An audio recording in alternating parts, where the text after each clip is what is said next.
page 15. The Conspiracy Against the Human Race, Thomas Ligotti, 2010. A Contrivance of Horror. Chapter 2. The Nightmare of Being. 2.2 Ante Mortem.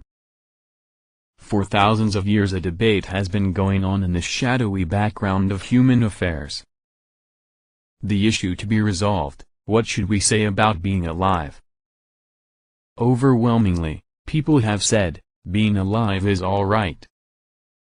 More thoughtful persons have added, especially when you consider the alternative, disclosing a jocularity as puzzling as it is macabre, since the alternative is here implied to be both disagreeable and, upon consideration, capable of making being alive seem more agreeable than it alternatively would, as if the alternative were only a possibility that may or may not come to pass, like getting the flu, rather than a looming inevitability.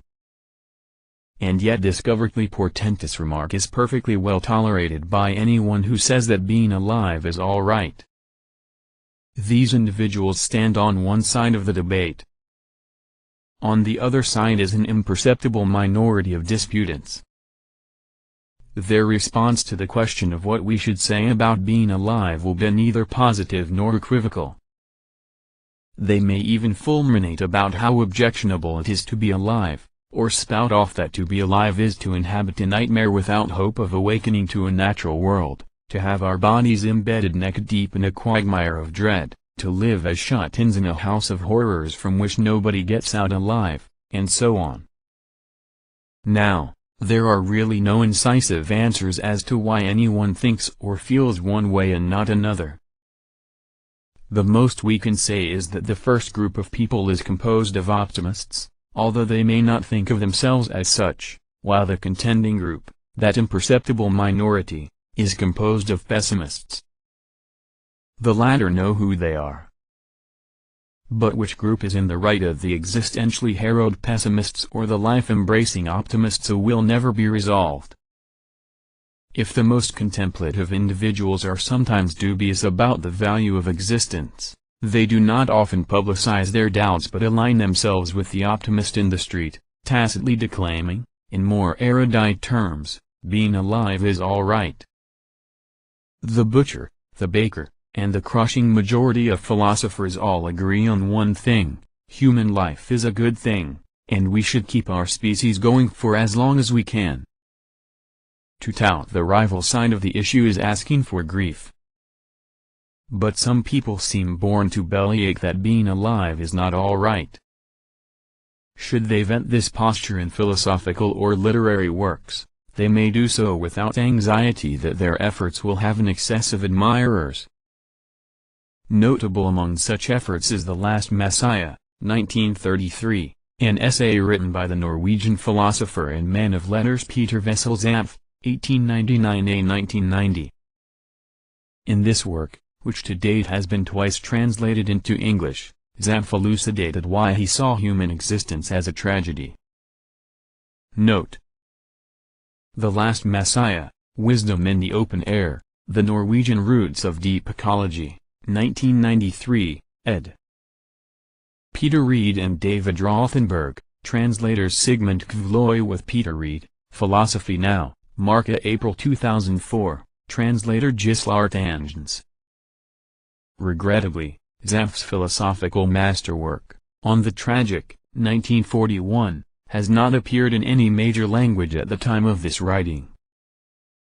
However, abstracts of its substance, as well as excerpts from this treatise and other writings by Zapf as translated into English by Tangens, confirm that throughout his long life he did not abandon or dilute the pessimistic principles of On the Tragic as they appear in miniature in The Last Messiah. While it may seem strange or ludicrous for any book to place so much of the weight of its discourse on a short essay written by an obscure European philosopher in the early 1930s, one must start somewhere.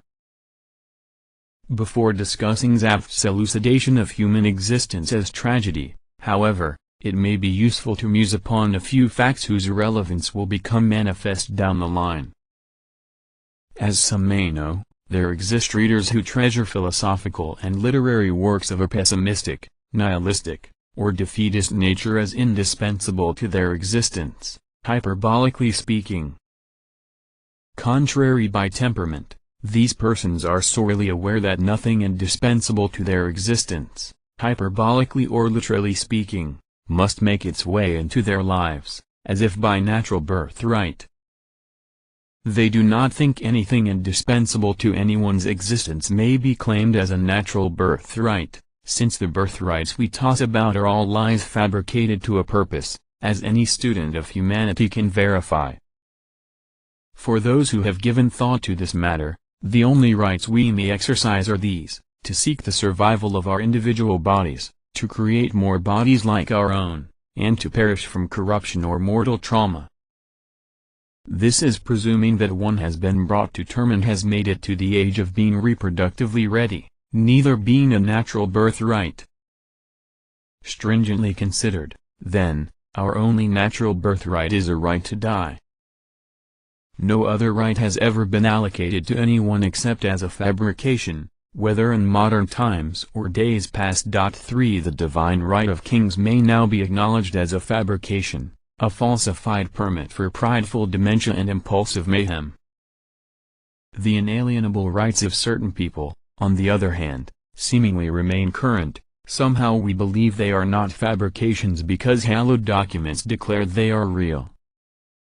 Miserly or munificent as a given right may appear, it denotes no more than the right of way warranted by a traffic light, which does not mean you have the right to drive free of vehicular misadventures. Ask any paramedic as your dead body is taken away to the nearest hospital. Page 17.